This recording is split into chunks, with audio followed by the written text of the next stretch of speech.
So here we are again.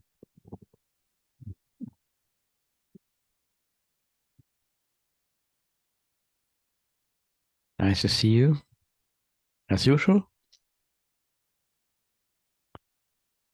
And we begin as usual also by guided meditation in combination with the enlightenment activation. And for those who wants to have this activation, you need to have the video on and the face should be seen. I would need to see your face. So Sanjeev, can you put on the video, please? I know you want to have this.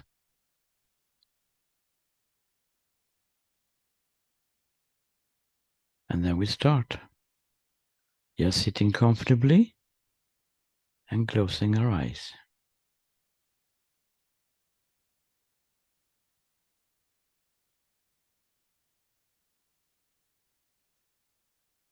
And just letting this moment be exactly as it already is. Which means that we are not having any opinions how it should be. We're not trying to fix anything. We don't try to push away anything. We don't try to search for anything. We just let this moment be as it is. Where things are coming and passing away. Thoughts, feelings, sensations, sounds, whatever it is, it's just coming and passing away, replaced by something else coming, arising and passing away.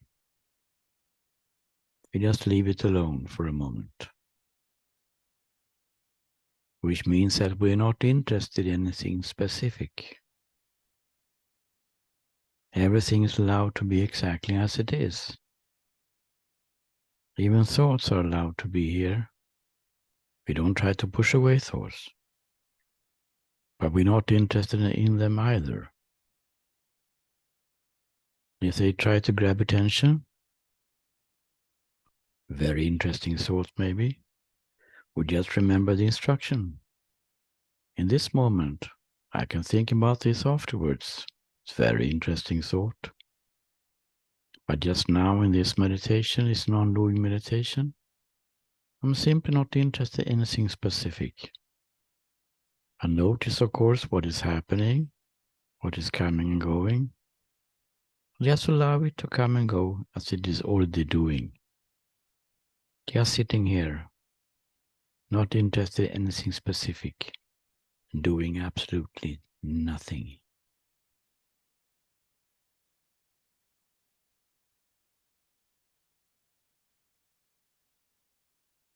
As I said before, if you want to have this enlightenment activation, you need to have the video on. Now the activation will start in a moment.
Okay, we can take 1 or 2 minutes to come out of meditation.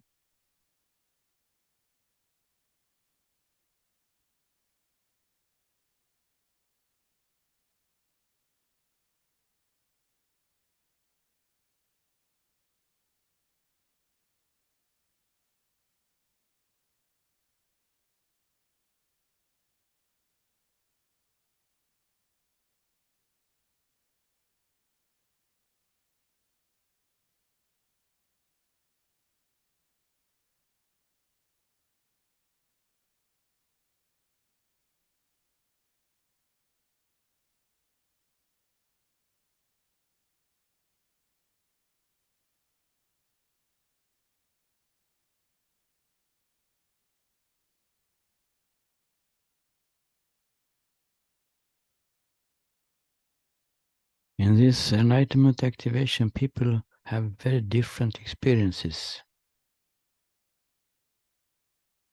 And what can be said about it is that nothing is wrong, and we are not searching for experiences.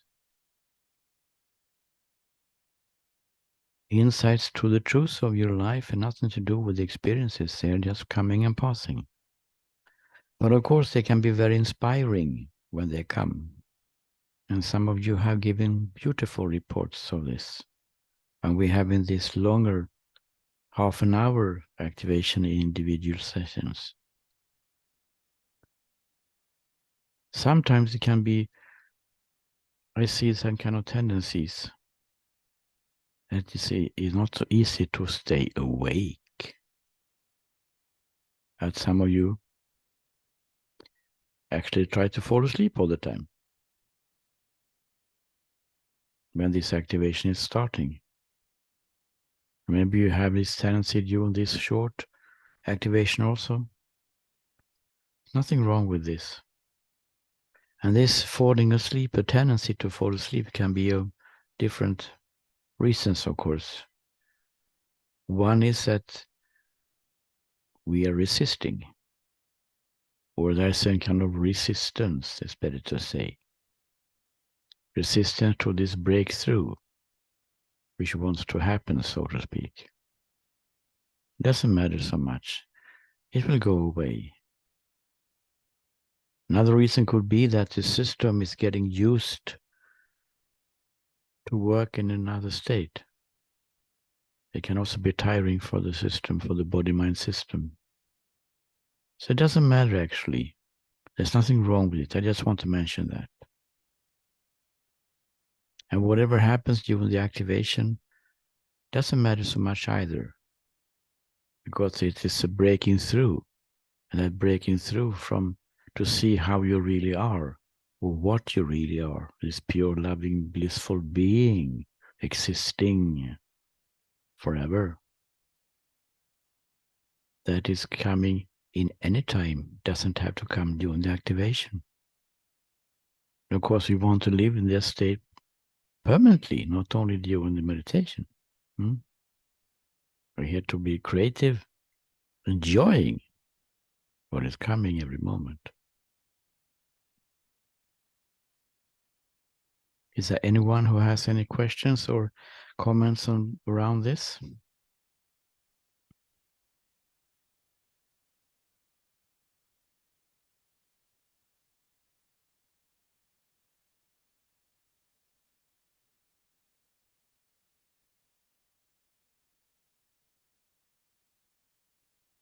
Chris, I want to Yes. say about this sleep during meditation or activation, because from time to time I like fall asleep, not every time, but it's really some special sleep mostly, because I feel myself inside like during normal meditation, but also after some times I discover myself that my body like little go forward. It means I'm not to control my body, but in the same time, like every time I feel some present inside. Like I'm not totally sleeping like at nighttime. Maybe it's some special state. This is a beautiful state that you're describing now. Because this is, so to speak, a very good sign that the clarity is coming more and more. Because this existing being that we are, not a person in the story, yeah? Just existing, living, enjoying, loving, that place is always here. And it will come a time, maybe it has come to you, Tanya, that state of being is never sleeping, because it's never sleeping, of course. But our awareness is usually not so refined that we can have this being at the same time noticing the body sleeping. It's not a noticing actually, because it's not duality, you know? But it's a very good sign when the being is here all the time, when the presence is here all the time, even though the body is sleeping. It also somehow proves to ourselves that it's not being which is in the body, it's the body which is in being. Also, Chris, I want to say that Yeah. when you start this activation or during last weekend, I felt very bad physically, and it wasn't so nice experience this activation like before. But anyway, it's helped me because I start to feel more fresh and more relaxed about my situation. And it wasn't so nice like existent experience, but it's helped me to be more healthy. Yeah, it is a process here. It is a process, and it can be maybe that there is some tendency to not feel so good. It can even be vomiting actually. But because the system is not used to this state. We're going so deep because this activation is not happening on the bodily level. It's not happening on the psychology level either. It's happening on that which is before the story arises, beyond everything. And that is what is that is so deep, so we cannot have so much, we cannot do it hour after hour. Probably the body will not even really just to go to sleep, as you have noticed, some of you. You can't take it anymore, you know. So we have to take it a little bit slowly here, but so that the body-mind system in the story can be adjusted to this new state. You take your little time. It's some kind of procedure. You're doing very good, Tanya. It's very good. So even if it has some kind of uncomfortableness happening, that you connect somehow, it doesn't have to be, but you connect it somehow to the activation. But it's usually just temporarily, and then something new is arising. Maybe subtle, but becomes more and more clear with the days going. Someone else who wants to talk about the activation? Sure, I'll chime in here. Yeah, of course, Fritz. Nice to see you. Good to see you. Well, as you obviously noticed during the activation yesterday, Fritz fell asleep several times. You're not the only one. Oh, okay. Well, then I'm not special. Okay. No, sorry.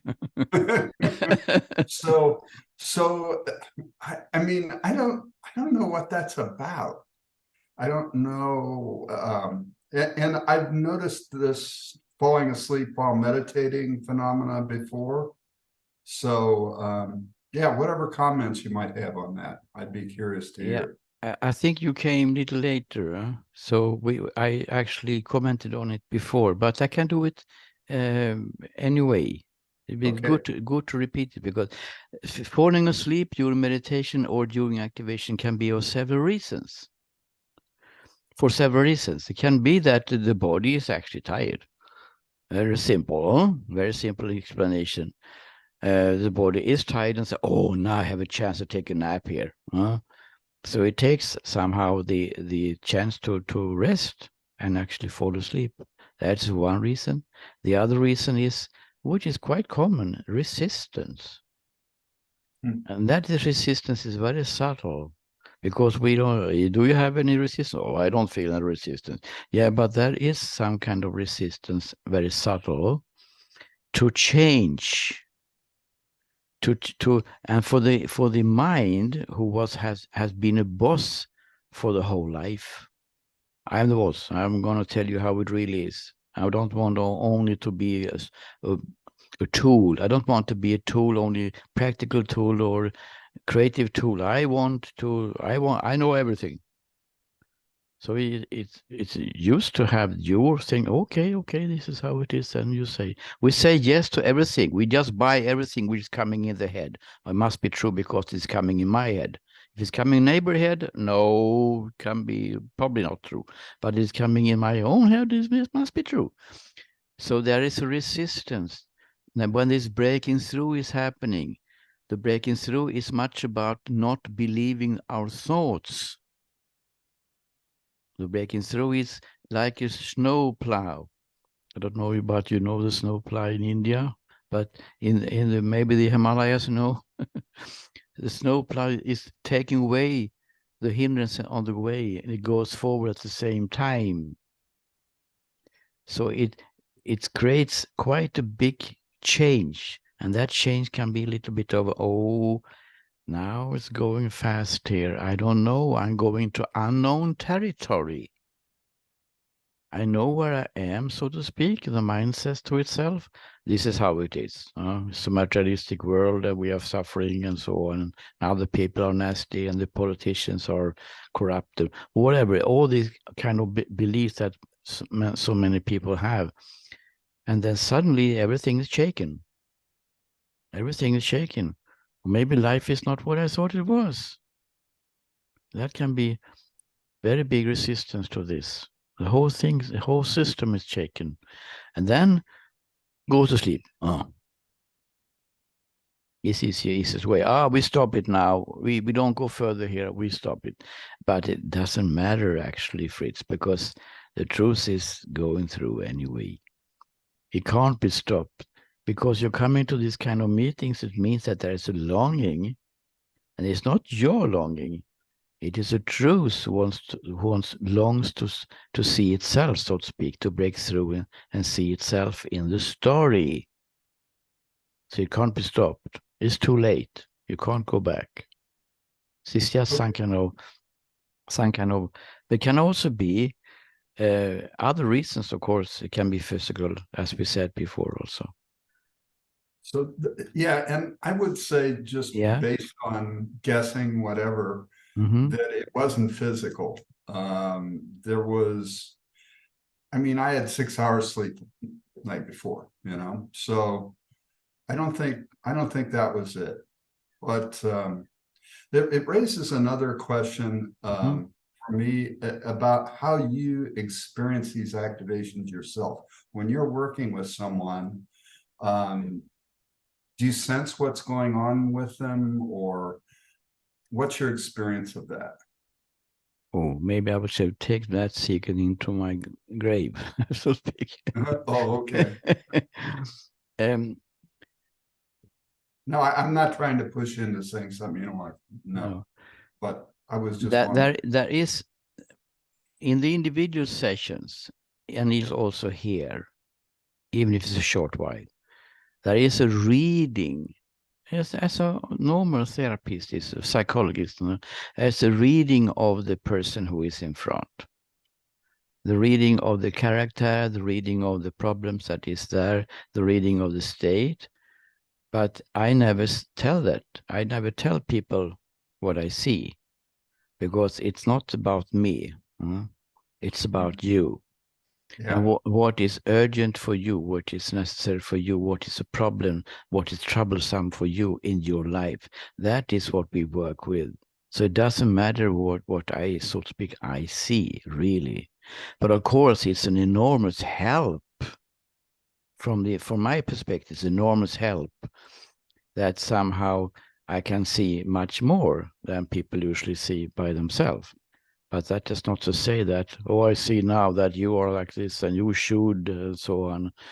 As you know, I'm not working in that way at all. It's about you and your longing and what you consider to be your problem, which is, of course, not any problem at all, but we think that there's a problem here. So, and during the activation, that is seen.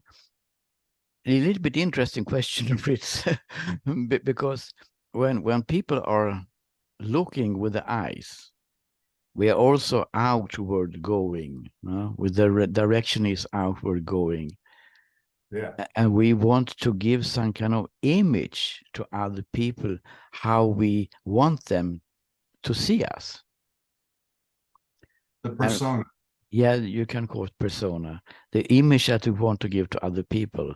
And also maybe by looking in the mirror, the image you want to give to ourselves also, by the way. But when we close our eyes, there's something different happening. Because when we close our eyes, not only 75% of the input goes away, but also we are right here, right now, in the way we actually are. We don't have any intention to give any image to anybody, not even to ourselves. So we are very much natural in the phase when we are closing the eyes. Now it becomes some kind of teacher training course, so it doesn't matter. So when people are closing the eyes, it's very much easier also to see how they really are. And everyone is beautiful, of course. Everyone. And then on the basis of that, it is a seeing what is beyond it. And I can't explain that. It's just a seeing what is happening.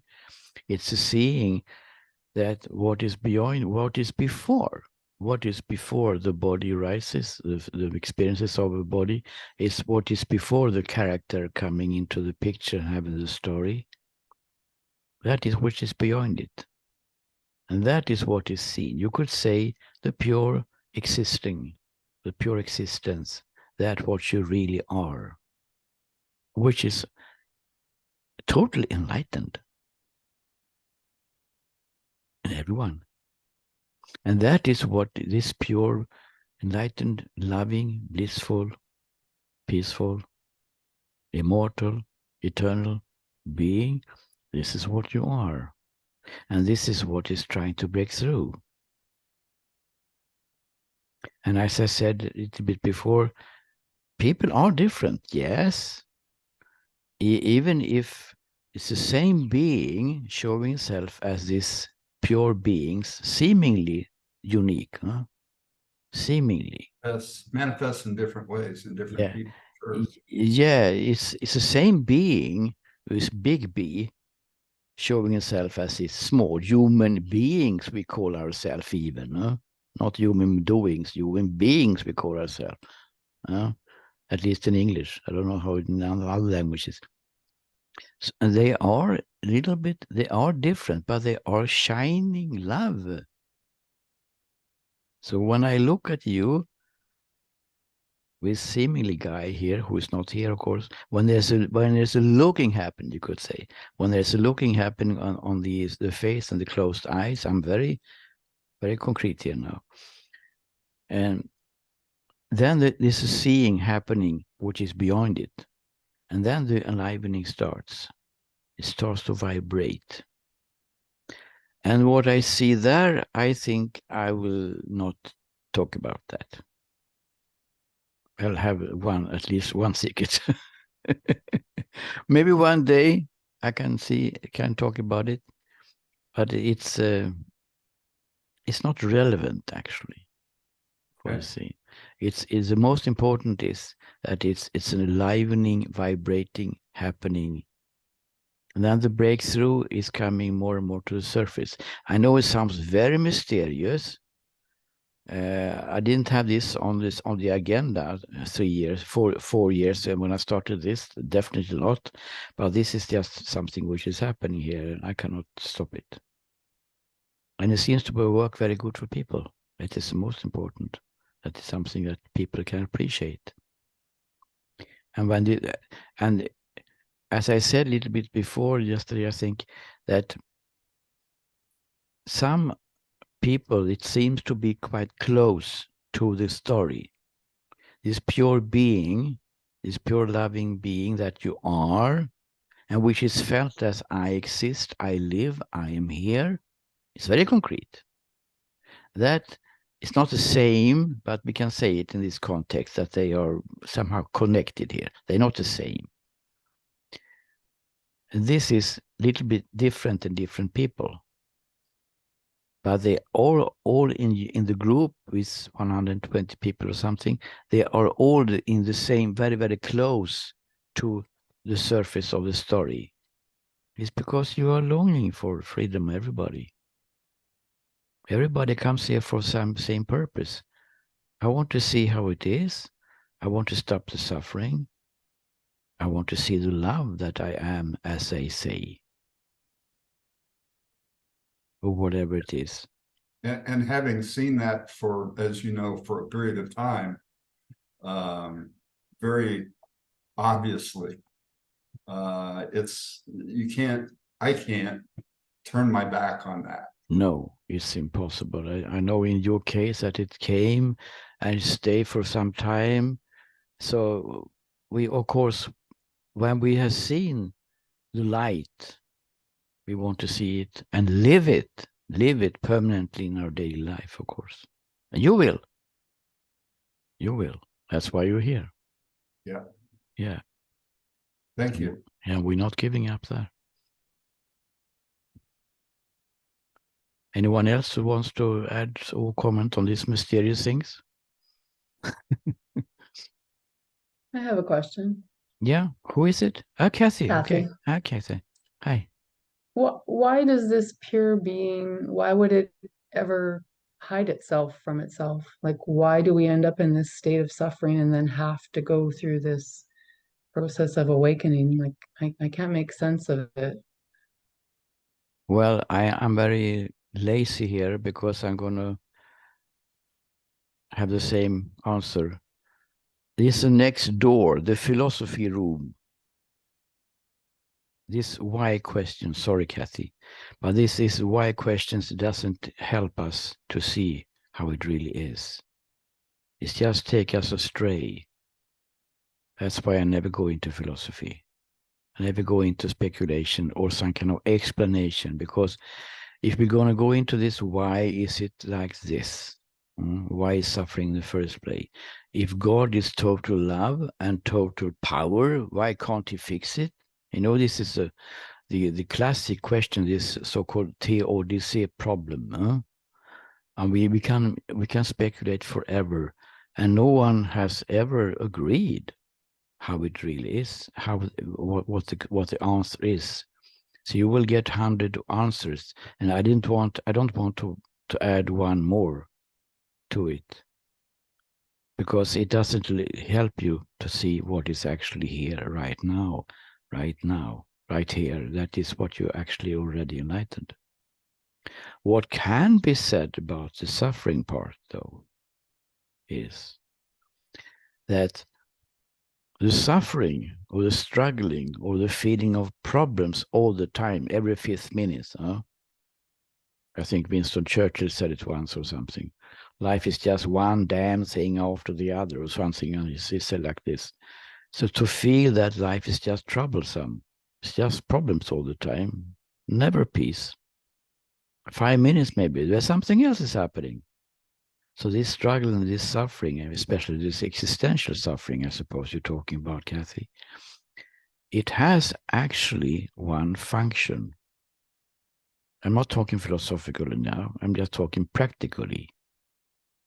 Because when we're not happy, when we feel something is missing, something is wrong, of course we blame ourselves or the parents or something or society, but we feel something is wrong, then we actually start to ask questions. If we are a little bit happy, we don't even start to ask questions.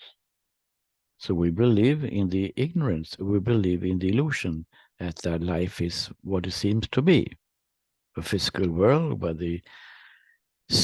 I try to survive the day, and it's quite nice to have a cup of coffee in the morning and so on and so on.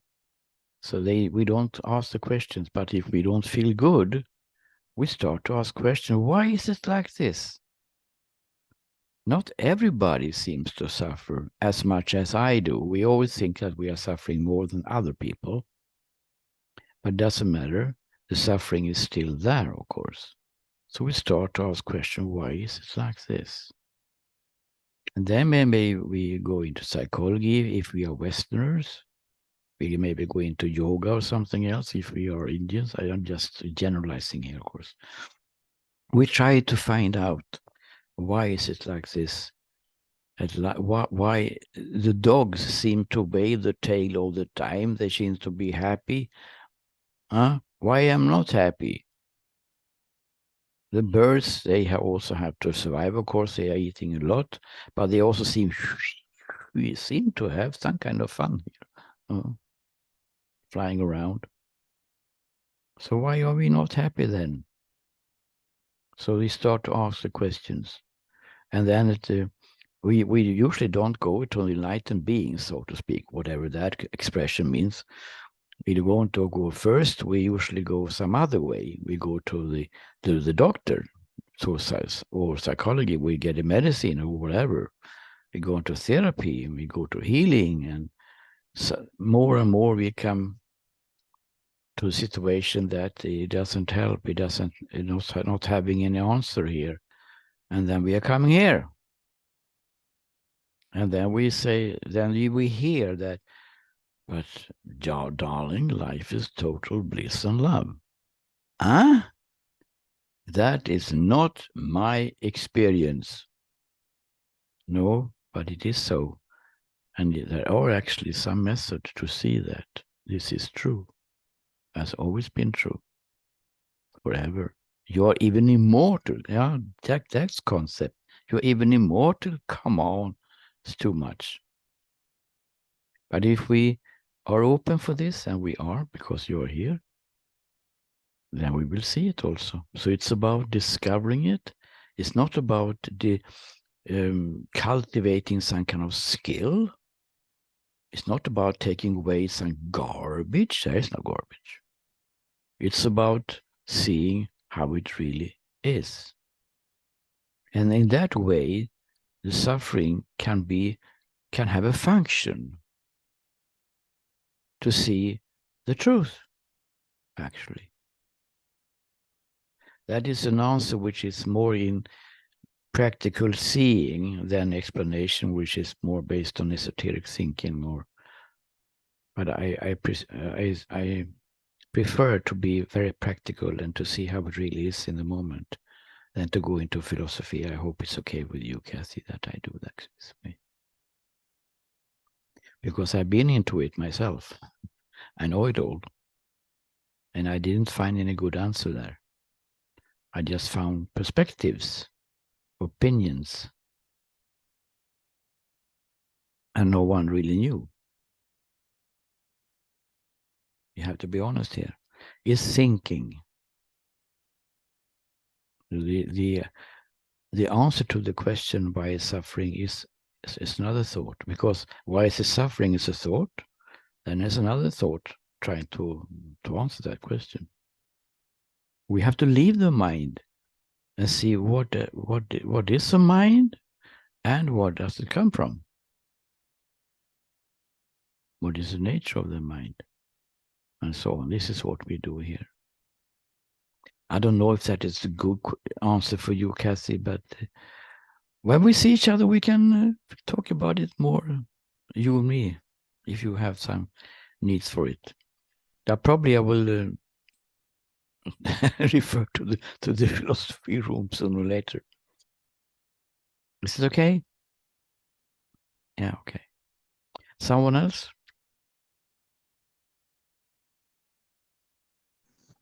Yes, Rohan. So I really like what you shared on the group. I wanted to hear more about it. This question which you wrote about, is it scary to live a life without a personal center, without being a person?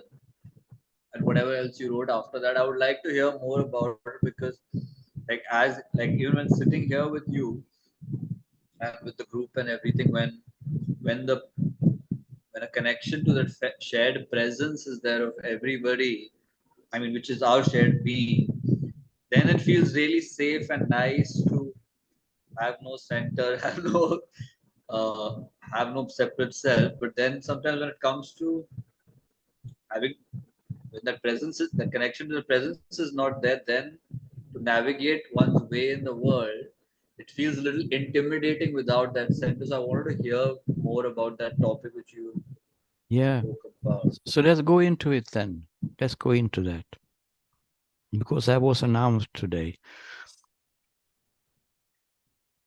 It is some kind of fear that most people have sometimes, not all the time, but it can be especially in the beginning, a fear of the idea already that there is no personal center, that there is no person here creating any thoughts, making any decisions, controlling anything, not even experiencing anything, actually, not controlling anything.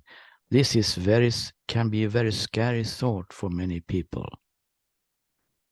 So instead of talking about it, instead of endlessly discussing it, you could just look at someone who is living with that person and ask that person, how is it?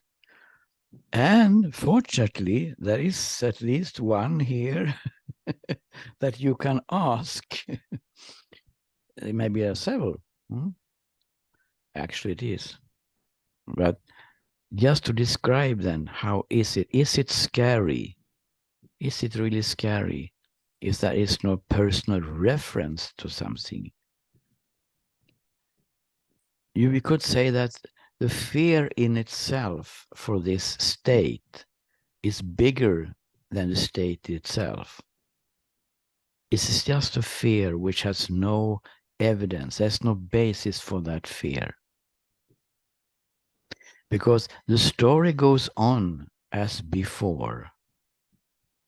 Krister has some kind of relationship to people, even if it's not in reality like that. But he has, I mean, I think you see me as some kind of person with the body here. Don't you see me as a person with the body here? In reality, there is no person, there is no body even. But it doesn't matter, because in the story, it is like that. It seems, it's very stressed of the word seems here. It seems to be something here. It seems to be personal relationships. But in the state of union, or your state of or awakening, or enlightenment, or whatever you want to call it, state of being, it's just seeing that there is no evidence for this person. It's not any experience of a person even, but it's a middle step. But in the enlightened state, there is no experience of a person. Things are just happening the way it happens, which means I'm talking what is here now. It's not something I have written down in a manuscript or something. I'm talking always talking from this state, always. So what is here now? Well, there's a sound coming and going, seemingly from this guy who is talking here, that is coming and then is passing. But there is no one owning this sound. The sound experience is no one owning the experience. The sound in itself has a quality of being, a quality of existence. And there is no lack or missing some kind of person as some kind of owner of this experience. And everything which is arising, I know it can be abstract, but everything which is arising here is just seeing that it is just this pure being, showing itself as that which is arising. So there is no personal reference to anything. Is it scary? No. Scary means that there is no someone being afraid, but if there is no one being here, there is no afraid. So the scariness as an idea, also feeling, has a tendency to go here on this unknown territory to see there's no person. That is based also on the idea that there's a person here. It is a person who is afraid. So it comes back. So when we say that there is no person here actually doing anything, creating any thoughts, but you're here. This is very important to understand that there is two kind of me here. And usually we don't talk about it in this way, but there is two kinds of me, the real me and the thought me. And we're not denying the real me. The real me means I am here, I exist, I live, I love, I enjoy, I appreciate, and so on. But that me is not having any limits. When we look at this feeling of I am, I live, exist, you can do it now. You can just ask your question, am I here? Now, if you ask your question, am I here? Of course you will answer, of course I'm here. Oh, yes, I'm here. So what rubbish are we talking about then by saying that there is no person? Well, we're not denying the existence. We can call it me, but it's not a personal me. It's a me which is so intimate and so close to us, so we can call it me if we want to. If we understand that we don't mean it in a personal doer sense. This me is not doing anything. If we look from this place of I am, I exist, I live, and we look at it closely, and we have been doing it before, we see that it's actually not doing anything. It's just the vibrating existence. I live, I exist, I am here. But we are using this I, and we define it usually as something limited. I am not the same as Fritz and Sachin. There's something different here, huh? This is how we define person. But if we look closely to the feeling and knowing, it's not only a feeling, it's a knowing that I live, I exist, I'm here. I'm not a stone, I'm not sleeping, I'm not dead. I'm here, present, aware, so to speak. Then we see that it doesn't do anything. It doesn't create thoughts, doesn't make any decisions, it doesn't control anything, doesn't perform any actions. What we are denying is the idea, and that is an idea only, that there is a person who can do something about something.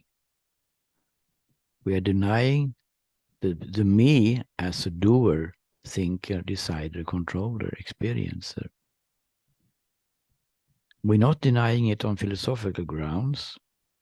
We're denying it because when we look, we can't find it. And this is what we have been doing in many group sessions. And they are there on YouTube if you want to look at them. We can't find this one. What we find is ourself. Yes, we found ourself, but not as a personal, limited self, but as a pure existing me. which is actually immortal, eternal. There's no time there. So what is the scary part then? Well, the scary part, to be afraid of going here, is probably, I don't know, but can be many reasons for different people, of course. But one of the reasons is that we are afraid that I don't want to go away. I don't want to vanish. It's obvious, no? Well, I don't want to vanish. Okay, I'm suffering, but I'm still here. At least I know I'm suffering, so to speak. I don't want this to end. I don't want to die. Huh? Not until you die, some people say, some teachers. Not until you die. And of course, they don't mean the real me. They're talking about the thought me. So the fear is usually based on something which is not seen as true. And it is like some kind of initial step that has to be, to go through that and to just test it. Okay, so the fear, what I feel to go to this unknown where there's not a person who can do anything, that is of course based on psychology, huh? Because the me which were created when we were kids is defending me. I have to defend myself against what is happening, not only to my little brother, but also to even maybe to the parents and to other people around. So we are being created some kind of defense around us, which is probably quite natural for a kid to do. Nothing wrong with it, really. But that is based on the idea that I am defending. Not only defense, but I am defending. So the idea of me is very integrated in us from childhood. And when we are questioning this one, it's not so strange that it becomes very big resistance to it. And most people don't want to go there, to be honest. Not even seekers. Not even seekers. And many teachers doesn't touch this subject. For different reasons, I don't know. But it can be because it's quite a tough thing. And there are also in traditions that maybe you don't have to touch the subject. You can just meditate. And then you hopefully you get to enlightenment without touching it, without questioning this belief. I don't know who has succeeded in that one. Because even the Ramana Maharshi, the Indian master in Tiruvannamalai, he was sitting 25 years in cave. He also talked about who am I when he came out. So the fear is actually a fear which is already the me is coming back. Huh? Can you see? First we're questioning the person as a me, as a doer, controller, thinker. And then the fear comes. But the fear is already, the me is coming back already. It just pops up again. Huh? I am afraid. Oh, but that was the me we were questioning in the first place. Who is afraid? Me. Yeah, but that was the one we're questioning. So just to see that this fear is nothing wrong with it, just to understand that this is something that we just leave alone. It's a process. And by just continue to look and to investigate what this person me and how it is troubling us, makes us struggle and suffer, because that is the only reason for struggling and suffering is a me belief. Nothing else. Nothing else. So by just continue to look and to come to understanding that maybe this is true. I don't see any person me really. And after some time, the fear goes away more and more and more. Can I ask you a question, Tanya? Or you're here? because I know that you talked to me about, sorry that I throw myself over you, but because you talked to me about that you didn't understand anything I was saying for 1 year or something. And then suddenly you started to understand everything I said, you said. Did you have any of this fear of the person me? If you remember?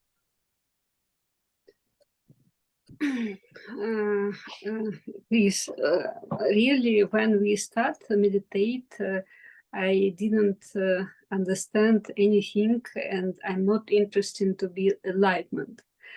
But after our first meditation, I had this experience, like glimpse of enlightenment, and it was a beautiful experience from the all time. And actually, it was time when probably this personal me disappear total.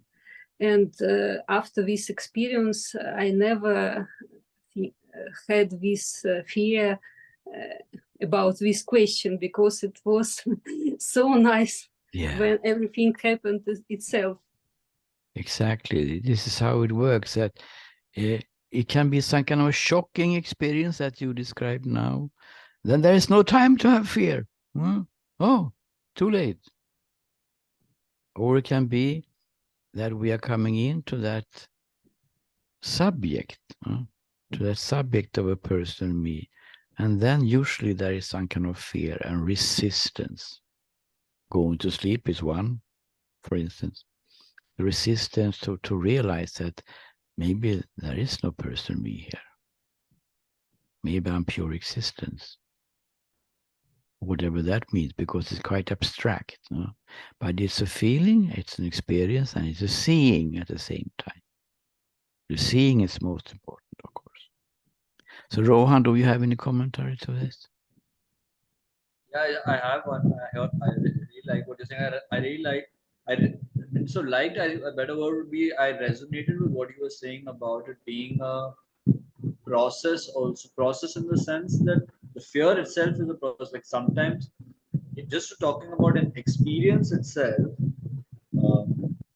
it's like simultaneously there's a part which is not afraid at all, which you can call like awareness or presence, and then there is simultaneously this fear, which is not that I am afraid, but the fear itself is present on its own, and it's like a process. I notice it has gotten less in the last 1 year for sure, but it's still there. And sometimes it feels like a grasp at the belly, like a clench belly. Yeah. Even right now, it's there. If I just like from here onwards, if you think there's no fear, but then there is fear in a felt sense also there in the belly. If I must, Yeah. but belly, but also, yeah. Yeah. Because when we talk about the person me, thank you for the commentary here. Because when we talk about the person me, we don't experience this person me in the same sense. We are discussing here as that it's something that we all have. We have some kind of notion, some kind of concept of a person me, but it is experienced in different ways. For there are people who doesn't have so big ego, so big personal self, actually, for different reasons, probably coming from the childhood and so on, because they were brought up in another way. And then there are people who feel that the person me is some kind of energy structure in the body. That is what a little bit what you are referring to, maybe. So people have different experiences. We have to know that also, that we are talking about something which seems to be the same, but it is actually different experiences and different notion, different ideas about this person me also.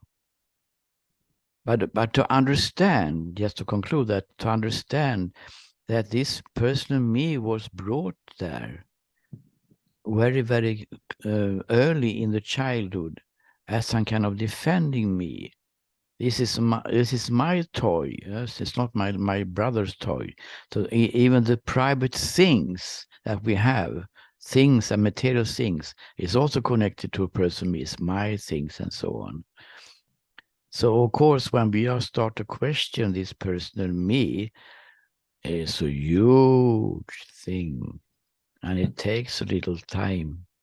In some cases, it comes as a shocking experience, and sometimes it takes a little longer time.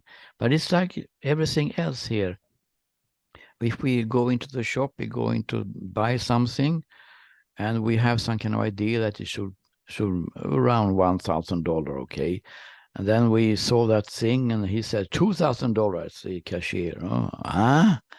$2,000? No. Then we go out from the shop, and then we go around the corner a little bit, and then we're coming back, and we buy it for $2,000 because we want it. So a little bit getting used. It's about the process of getting used to the idea. And maybe there is no person me. What does it mean? What will be the consequences in my life, and so on? So it's as you say, Rohan, it's actually, it's also my experience with people that there is a process of getting used to question the most basic idea we have about ourselves. That takes a little time, and we work with it together. And it's very good to come to individual session to work with it also, especially when we feel that as you say, Rohan, that when we are meditating seems to be quite fine. Of course it is fine during meditation, because during meditation, especially the non-doing meditation, the thoughts don't have so much power. We don't have the idea that I have to fix my life. Oh, we just enjoying the presence, enjoying the harmonious state we are in, probably, hopefully. We don't have the idea that this present moment is not enough. I have to fix it. Or that the future doesn't look good for me. It's all about me here. And we don't have the idea that I will probably never get enlightened. I'm not worthy about it, not worthy of it. All these ideas, this is the ideas only. It's just thoughts, nothing to do with reality. All these thoughts are not active during non-doing meditation. That's why we feel good. And that's why when we come out from meditation, the old thoughts are grabbing attention again. And that is why we have to work with this question of the belief, or the question of the thoughts in daily situations. It's not enough to listen to this guy or to go to a course or read a book. It has to be seen in the daily situations, what the thoughts are doing to ourselves. What is negative thoughts and the thoughts about me, who is not good enough or whatever, that what they are doing to ourselves. That the struggling and suffering and feeling of tension in the body is coming from the thinking, nowhere else. And if it's coming from memories, it's also thinking. It's also mind thing. And the memories, as we said before, is based on the idea that there is a person here who was mistreated when he was a child. So it comes back there again.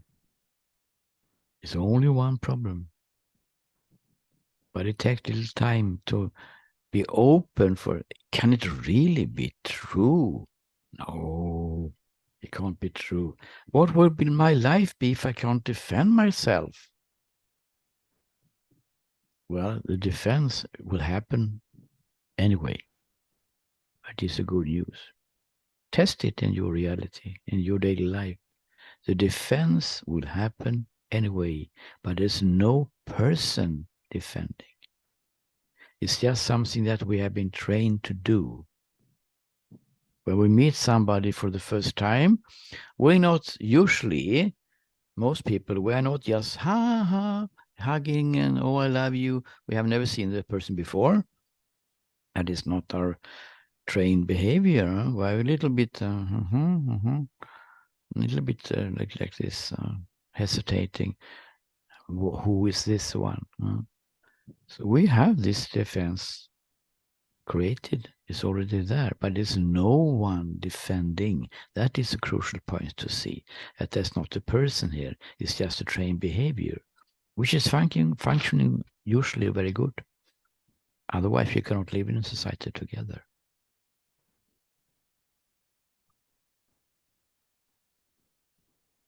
So we will go on and see this personal me in different angles. Still, we have some topics left, but it has to be done in daily life. That's why we are giving out these tools on the WhatsApp group. We are giving out these tools that you can use in daily activity, and we will come back to that also more. Anyone else wants to say something? Yes, Fritz. So a comment. I think part of the fear is, and it's true, that when awakening happens, we lose our illusions about ourselves, about others. So something is lost. And I think that has, and I'm not saying that it's a bad thing that you lose it, but I think that might be part of the fear. Loss of beliefs, loss of illusions, that sort of thing. So if you care to comment on that. Yeah, it's because, as you say, our life is circulating around this me. This is not one single moment from morning to evening, or not one single, maybe you will not do meditation, but otherwise, the whole day is circulating around this personal me. Every experience that comes is around that. And every feeling that comes is my feeling. It's my experiences, my thoughts, my decisions, my controlling, and so on. Every moment is filled with ideas and feelings, experiences, intuitions, body sensations, my body. So to take away that center, it's very, very scary. What will happen then? But I come back to again that it's an idea. Can we see like this? It's an idea that if I take away the center, the personal center, I will be a plant or something. This is just thinking. It's just your new thinking. And where does its thinking come from? It's a defense.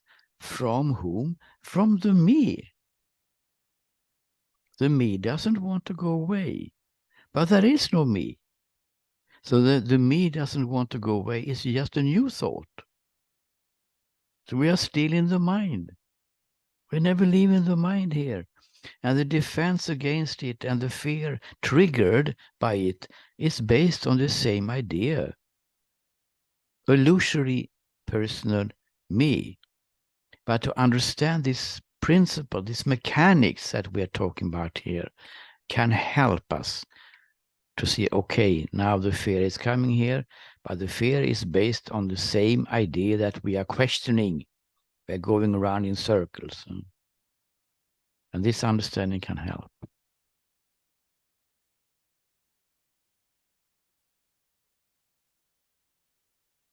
I don't know if that is an answer to your comment, Fritz, but that's what was coming. Yeah.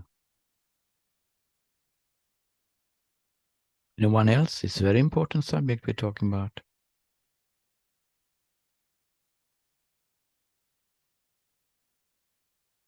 I just want to say as a final then that as long as there is not unity, as long as the one state is not a living reality, and it will come because it's already here.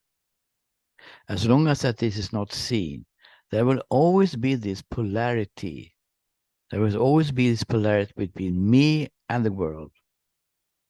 Me and my experiences, me and my body, me and other people, me and my relationships. That is what is meant by separation. I am isolating. I'm isolated from life.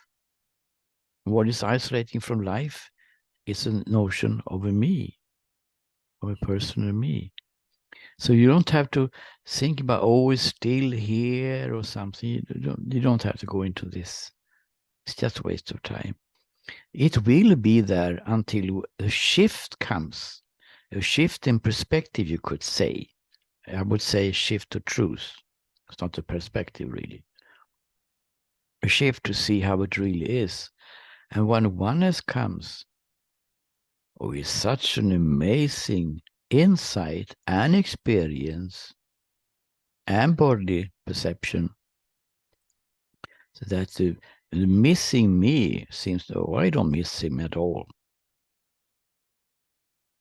But that you see it only when you are there. So now, before you are there, it doesn't help you so much. You like talking about ice cream, strawberry ice cream. I can talk about strawberry ice cream forever. And you say, oh, it sounds good, but you don't know what it is really. When you know, when you taste it, this is what you mean. But this is only then. That's why we don't talk about it so much. But to understand that in the oneness shift occasion, when the person is totally gone, seen for what it is, an illusion, there is no missing of him. We don't have, oh, I want to go back. I don't know anyone saying that, because it's freedom. And you are the one. You are the one. Not as a person. You can say a little personal touch, maybe. A little bit subtle, but you're not a person in the story. But you are definitely here. And you are one. Anyone else?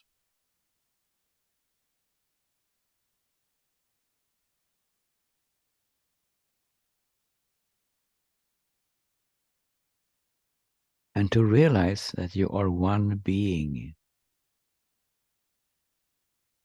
then you don't miss the duality of a person who needs to fix life, who is never happy, who always wants to improve the present moment. They can't, it doesn't, it's not good, and afraid of the future. In the one being, realizing, seeing that you are one being, everything just goes away in one stroke. This is, of course, what we want here. This is what we are working towards, to have this, to let this shift happen by removing the obstacles for seeing it. Okay. We have been talking quite much. Thank you, Kathy. So we see each other now 2 days, Thursday and Friday, without any talking, without any questions, just seeing each other for those who want to come and have in a guided meditation, and at the same time the enlightenment activation. Around half an hour, that's all. You're very welcome. Thursday and Friday, and on Saturday again we have satsang. You know it from the WhatsApp group, or from Telegram, or from the Skype group as well. Thank you very much for today. That was very nice. Thank you.